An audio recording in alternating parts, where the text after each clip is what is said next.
Regardez Vox Books avec Aphrodite, africaine d'édition.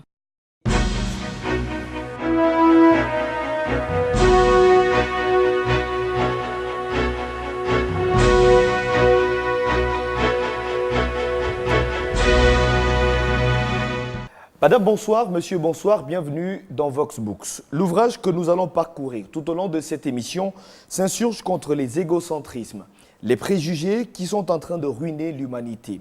Le poète est convaincu que la vie sans la paix, l'amour et la concorde n'a aucun sens. À travers ses poèmes, il ressuscite une ancienne méthode d'alerte, celle du griot. Afin de battre au plus fort des bruits des sidérurgies, le tam-tam du rappel, conscient tout à fait que l'homme peut troquer ses tâches pour la vertu. Sa poésie tutoie en éduquant, frappe doucereusement pour insuffler l'espoir dans les cœurs de ceux qui n'y croient plus. Une écriture fluide, élégante, racée et aussi poétique, des mots simples qui chantent et résonnent. Avec une sensibilité qui lui est propre, l'auteur nous fait revivre des instants touchants de la vie quotidienne. Il nous plonge dans une époque lointaine alors que le modernisme n'avait pas encore gâché la simplicité naturelle des êtres. Je vous invite tout d'abord à découvrir le portrait de notre invité. On se retrouve juste derrière. À tout de suite.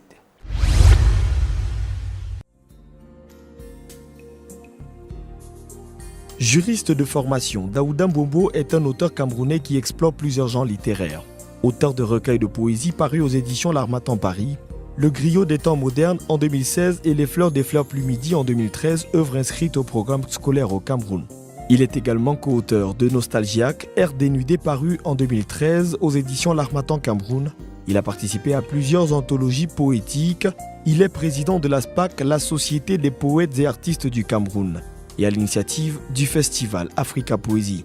Diplômé en droit, il est également membre du Panthéon universel de la poésie, dont il est le délégué pour le Cameroun et ambassadeur universel de la paix pour le Cercle universel des ambassadeurs de la paix France-Suisse. En poésie, il est lauréat du prix international Guillaume Apollinaire des Jeux floraux du Berne lors de la saison 2012-2013. Daouda Mbombo est l'invité de Vox Books. Daouda Mbombo, bonsoir et merci d'avoir accepté notre invitation. C'est moi qui vous remercie, monsieur Steve, de m'avoir invité. Vous êtes juriste de formation. Aujourd'hui, on vous connaît un peu plus comme écrivain poète, parce que c'est ça qui vous présente un peu plus sur la scène publique. Et notamment, vous êtes le président de la Société des poètes et artistes du Cameroun, la SPAC. Comment réussissez-vous à gérer ou à concilier ces fonctions et à manager surtout votre emploi de temps? Parce que les gens ont besoin de savoir. Je vous dirais simplement que toutes ces casquettes ont un trait commun. La poésie et l'écriture visent un objectif qui est celui de la justice, je suppose, de la paix, de la tranquillité. Et je pense que la théorie du droit également professe, n'est-ce pas, ces attributs qui visent également un minimum de justice, de paix et de tranquillité sociale. Donc, quand on s'y retrouve, on peut comprendre aisément que par rapport à l'écriture, on trouve peut-être qu'il y a un moyen plus efficace, n'est-ce pas, de faire passer un message, parce qu'il s'agit effectivement de cela. Donc, à travers l'écriture, on y voit également de la passion. Et maintenant, ça peut engendrer d'autres casquettes que vous avez évoquées, notamment celle de la SPAC, la Société des poètes et artistes du Cameroun, c'est inductif. À travers cela, on trouve des cadres, n'est-ce pas, où on peut partager, n'est-ce pas, ces petits moments. Le griot des temps modernes, c'est le titre de l'ouvrage que vous nous proposez ce soir, qui n'est d'ailleurs pas le premier. Pourquoi est-ce que vous choisissez un titre comme celui-ci ou pourquoi parler du griot et surtout du griot des temps modernes? Il fallait déjà ressusciter un symbole fort qui nous est commun de manière contingente, je parle de l'Afrique.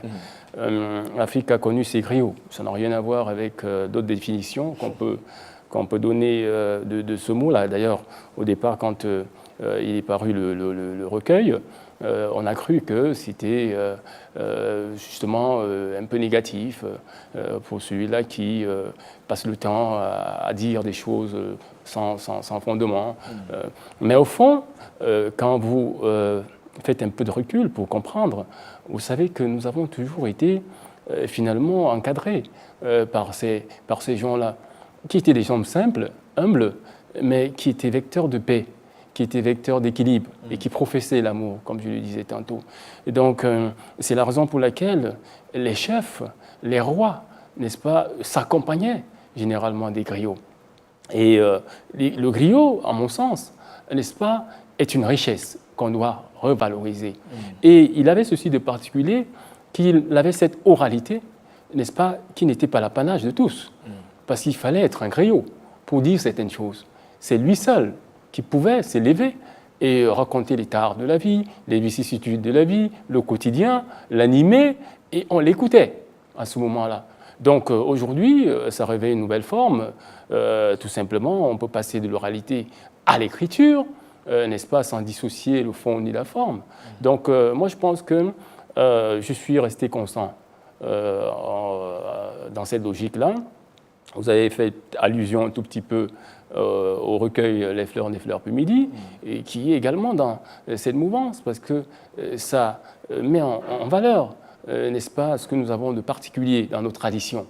Je ne suis pas conservateur, au contraire, je suis assez ouvert sur ce champ-là. Donc, mais je dis, si nous voulons trouver des solutions, pourquoi ne pas regarder également de ce côté-là, par exemple. C'est une piste de solution que je propose. Voilà. Dans le tout premier poème intitulé « Le griot du village », Mataba, c'est Mataba. Mataba. Mataba, voilà, fait la peinture du monde.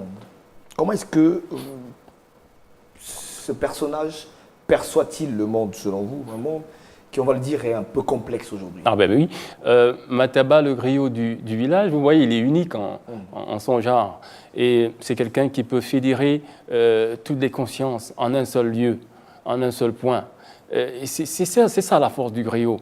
Mais malheureusement, ce que je déplorais un tout petit peu, c'est qu'une fois qu'il a dit tout ça, on oublie rapidement, au lieu de le consigner quelque part. Parce que ce qu'il dit, c'est des vertus. C'est comment se tenir, c'est comment se comporter vis-à-vis de l'autre.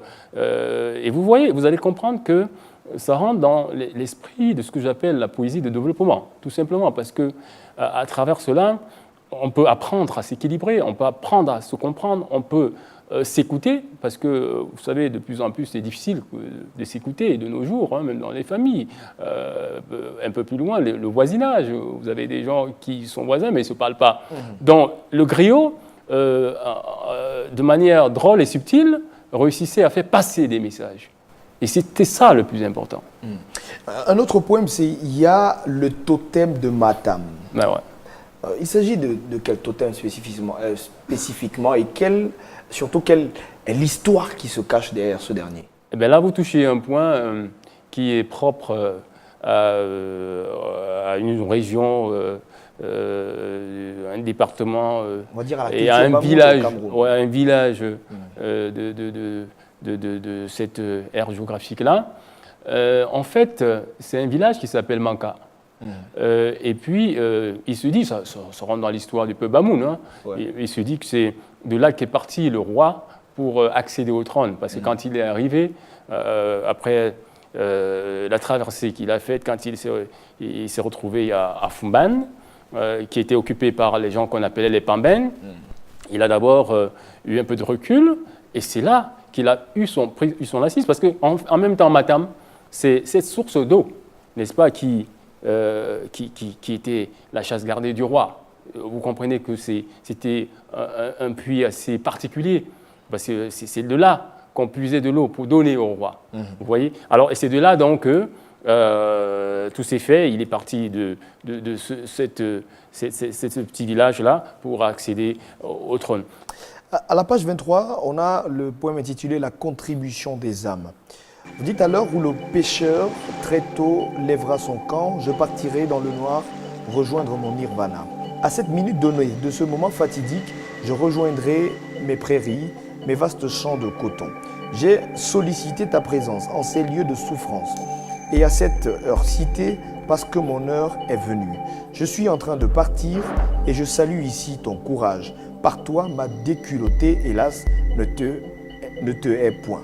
J'ai raté mon idéal, mon modèle religieux et tu as fait ton choix que je peux comprendre. J'ai succombé au coup à la misère du monde. Moi, ma question est celle de savoir si vous avez aujourd'hui des regrets, parlant surtout de votre modèle religieux. Qu'est-ce qui n'a pas marché? Oh non, surtout pas. Moi, je me sens très, très bien dans ma peau. C'est qu'à un moment donné, on réfléchit non seulement par rapport à soi, mais également par rapport aux autres. C'est ce qu'on peut appeler la littérature humanitaire. C'est-à-dire qu'on tait ses peines pour exorciser celles des autres. On tait ses problèmes pour parler de ceux des autres. Et c'est ce que j'essaie de faire. Quand vous voyez, par exemple, toujours dans notre environnement, des gens qui ont passé toute une vie à la fin à ne rien faire, on se doute bien qu'à un moment donné, ils ont des regrets. Et il y a des histoires qui peuvent passer ici et là et qui se racontent aussi. Et le poète qui observe, n'est-ce pas, peut prendre sa plume et donner une plus-value à cela, n'est-ce pas, pour permettre à d'autres de se corriger. Donc, ce n'est pas forcément personnel, c'est en rapport avec mon environnement, parce que je ne suis pas resté insensible à ce qui se passe autour de moi. À la page 27, les naufragés de la mer, vous décrivez les réalités auxquelles font face les immigrés clandestins. Est-ce qu'à un moment donné, on ne peut pas penser et se dire finalement que ceux-ci ont quand même raison, hein, même si la raison peut être aussi infime et négligeable, de risquer leur vie?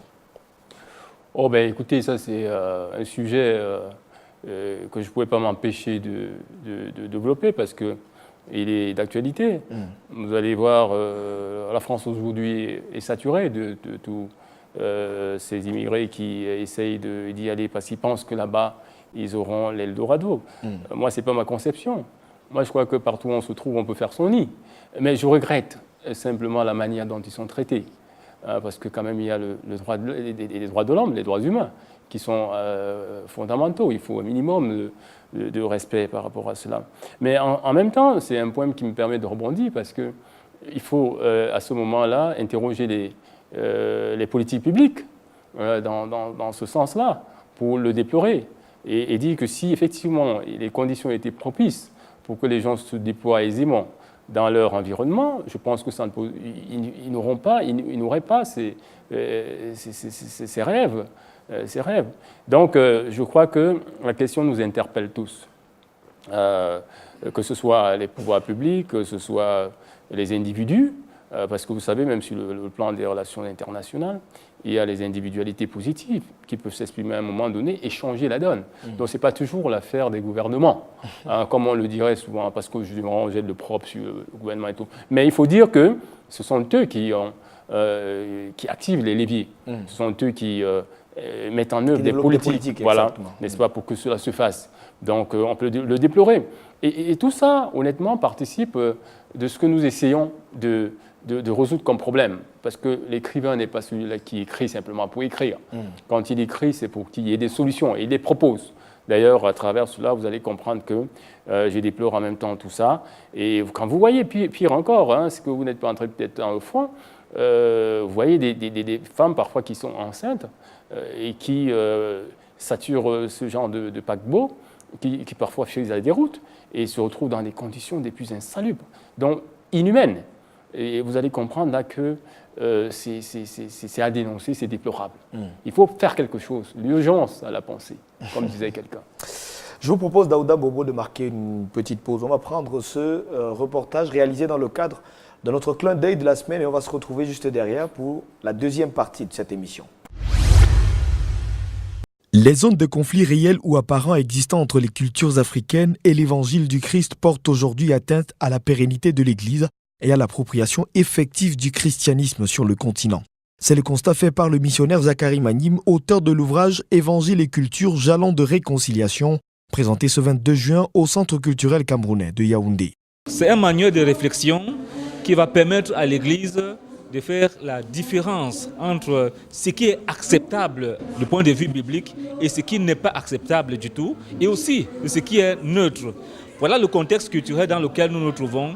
L'Église souffre vraiment du fait que ses membres ne savent pas prendre de bonnes décisions par rapport à la plupart de nos pratiques culturelles.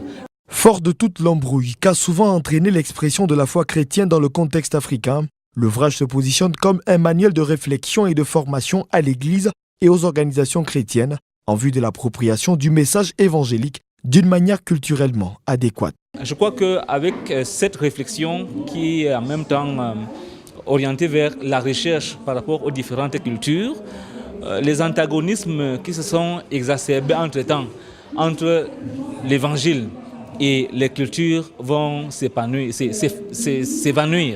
Il y a de très très bonnes choses, des choses très excellentes dans nos cultures. Comment faire donc pour les racheter? On ne peut le faire qu'à la lumière des Saintes Écritures, la parole de Dieu. 19 chapitres, plus de 160 pages, le livre comporte en outre un guide permettant d'approfondir la réflexion et la préparation des potentiels formateurs. Évangile et culture, jalons de la réconciliation, de Zacharie Manim, nouvellement paru aux éditions ADG. Merci une fois de plus d'être avec nous sur Vox Books. Pour ceux qui nous rejoignent, je rappelle que nous recevons Daouda Mbombo. Il est juriste de formation et président de la SPAC, la Société des poètes et artistes du Cameroun. Il est surtout l'auteur du Griot des temps modernes, un recueil de poèmes publié en 2015 chez l'Harmattan. Alors Daouda, vous avez dédié un poème à votre ami Tamkala. Ouais. Parlez-nous de votre relation avec ce dernier. Qu'est-ce qu'il a de particulier, Tamkala? Comme le ferait en son temps Angèle Benvin, à Montezuma, à Confucius, j'ai pensé à Tamkala parce que ce poème lui est assez cher. Donc c'est quelqu'un d'un certain âge. Je n'ai pas l'habitude d'avoir des amis de ma tranche d'âge, peut-être parce que je fais de la poésie, bon, encore que c'est une façon de parler, mais qui m'a édifié par son comportement. C'était quelqu'un d'assez humble, de très instruit et particulièrement désintéressé. Alors, il écrit aussi. D'ailleurs, on a fait un ouvrage collectif, je crois que c'était en 2000, aux éditions l'Harmattan, Nostalgiaque, dans le cadre d'une association dans laquelle nous étions membres. Donc, ce recueil également, je crois a été porteur de fruits d'amitié. Parce que Tamkala, c'est quelqu'un qui écrit par amour et qui se dévoue aux autres. Moi, ce genre de personne, pour ne pas faire tirer de long à l'âge, m'affectionne. Voilà. Donc, je lui ai dédié ce poème, tout simplement. Un autre poème, c'est à la page 55. Afrique, mon Afrique. Cocorico, cocorico, cocorico. Le jour se lève chez nous. Ô Afrique. Afrique de toutes les étoiles, Afrique de toutes les souffrances, Afrique de tant d'engouement. Afrique, mon Afrique. À travers champs et rivières, à travers foyers et fumées, à travers champs et tambours, depuis l'aurore dès l'aube, vacillant sous le soleil de canicule, sous ce soleil de canicule. Afrique, mon Afrique, tu me berças comme un trésor, tu me vantas ton crépuscule, tu me résumas le globe, et c'est là encore que j'entrevis ton mystère. Redresse ton tronc gardien des sépulcres, car tu es la source de l'intarissable. Que crépitent les rudoyants sabots de nos buffles en furie dans la forêt. De Lubangui-Chari au Logon, en passant par Bujumbura et Lagos, que crépitent nos violences fumées, nos violentes forts, que gémisse le socle de l'espérance. Sortis des vastes prairies de nos régions, des immenses étendues de terres bigarrées de nos contrées, de sombres foyers tristes de nos villages, des luttes hésitantes des pygmées de nos forêts, des profondes cavernes de nos aïeux. Cocorico, cocorico, cocorico, le jour se lève chez nous, le jour s'est levé, Afrique, Mon Afrique. C'est un hymne à l'Afrique, c'est ma manière à moi de rendre hommage à ce vibrant continent qui est plein de richesses, mais dont on n'exploite pas assez, sinon pour d'autres raisons. En même temps, vous allez peut-être comprendre à travers cela que ça marque l'identité du poète. L'identité du poète qui naturellement s'ouvre au monde. Parce que je suis convaincu que la poésie est universelle. C'est la raison pour laquelle elle a en fond de toile, finalement, l'amour et la paix. D'ailleurs, il n'y a qu'un lien. On peut parler de l'Afrique, mais se retrouver ailleurs et avoir les mêmes problèmes, pour revenir un peu avec l'immigration. Parce que ce n'est pas toujours l'Eldorado, comme on croit. Mais ce que je voulais dire, Steve, si vous permettez un tout petit peu, c'est que la littérature d'aujourd'hui doit être consciente. La littérature doit être pensée. Elle doit être pensée véritablement. Donc, elle s'inscrit dans un rapport théorique d'abord, parce que les grandes littératures en général sont pensées, elles sont théoriques. Donc, et une fois qu'on a ces concepts-là, on peut les adapter aux différents problèmes et les résoudre. Parce que je tenais à le dire, parce que je trouve qu'on n'en a pas encore assez parlé de ces aspects des problèmes. Parce qu'on pense que c'est faire le beau uniquement pour le beau. Non, mais c'est beaucoup plus d'engagement aussi. C'est-à-dire on prend position par rapport à certains problèmes, n'est-ce pas, sociaux. Et on tend à apporter des solutions. Donc, elle peut être également compensée. Ça veut dire qu'à travers des concertations, des débats, des échanges, peuvent naître, n'est-ce pas, des solutions. Moi, je suis beaucoup plus dans ce registre-là, vous voyez. Donc, je tenais quand même à le préciser. Alors, deux grandes figures de l'histoire ont marqué votre existence. D'accord. Ce que j'ai relevé, Ernesto Che Guevara, la flamme de vie, et Nelson Mandela, le héros de la lutte anti-apartheid. Pourquoi ces deux personnages? C'est vrai que c'est particulièrement que je les ai, parce que quand j'écrivais ce livre, ils étaient fortement d'actualité par rapport au thème qu'on développe généralement pour écrire sur telle figure de l'histoire ou telle autre. Mais sinon, il y a aussi Martin Luther King qui dit des choses assez magnifiques. Écoutez un peu ce qu'il dit, là, je le cite. Lorsqu'il dit « Si vous ne pouvez pas voler, courez. Si vous ne pouvez pas courir, marchez. Si vous ne pouvez pas marcher, rampez. Quoi que vous fassiez, il faut avancer. Il faut le dire. Quand on se marie, si c'est le classique que vous voulez, et puis on meurt, c'est-à-dire qu'on décède. Donc, vous êtes obligé d'avancer. Donc, et pour autant, il faut retenir, parlant des griots, donc ces figures-là, qui sont des figures positives, n'est-ce pas, qui peuvent inspirer des modèles. Donc, je ne pouvais pas ne pas en faire allusion. Ce n'est pas que j'ai la flamme on vous allez dire quoi, quelqu'un d'hargneux, ouais, peut-être que ça peut être positif aussi quand on ose, mais je ne voulais pas prononcer ce nom de rebelle parce que c'est quand même des gens qui ont gagné des grands combats, ça il faut le dire. Ben, écoute, c'est tout à leur honneur. Hein.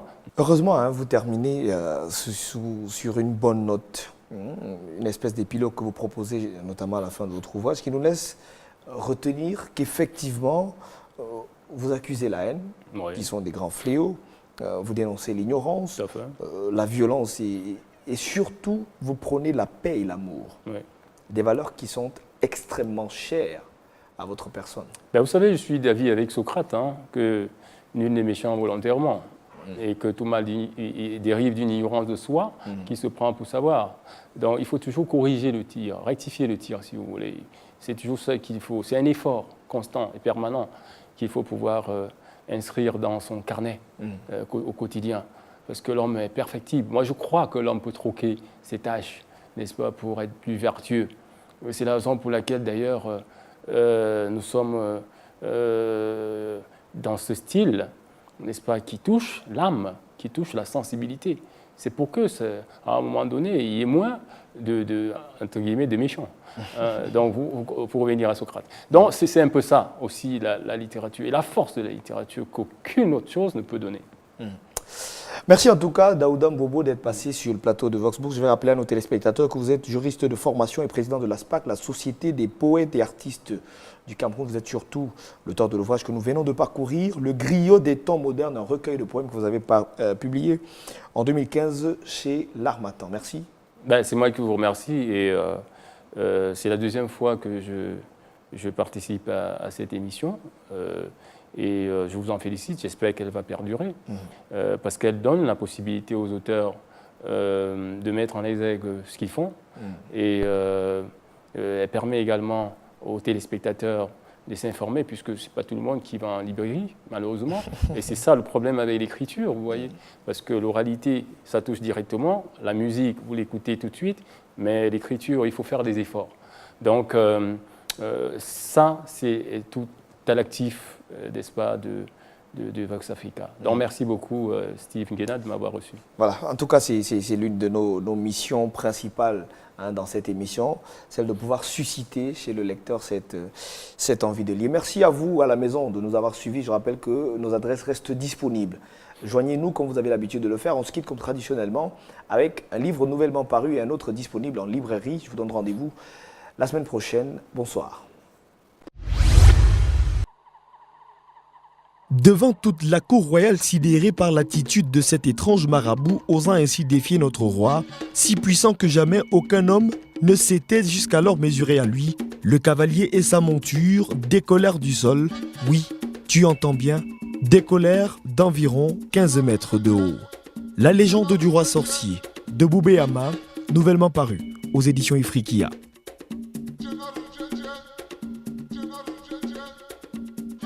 Dans ce monde dicté par le capitalisme, l'auteur revisite la question du développement et ses problèmes avant de présenter le concept de solidarisme. Aussi, il fustige l'ignorance gage du sous-développement, mais promet l'équilibre régional et présente le système solidariste et son fonctionnement en économie. Car il estime que le but du solidarisme est d'adopter les lois afin de déterminer les conditions dans lesquelles des opérateurs économiques peuvent rechercher de façon individuelle et libre leur propre intérêt, sans porter atteinte à l'intérêt général. Le solidarisme, une solution intégrée aux problèmes de développement économique, de Francis Bidioka, disponible aux éditions Lupepo. Donnez vie à votre manuscrit chez Aphrodite.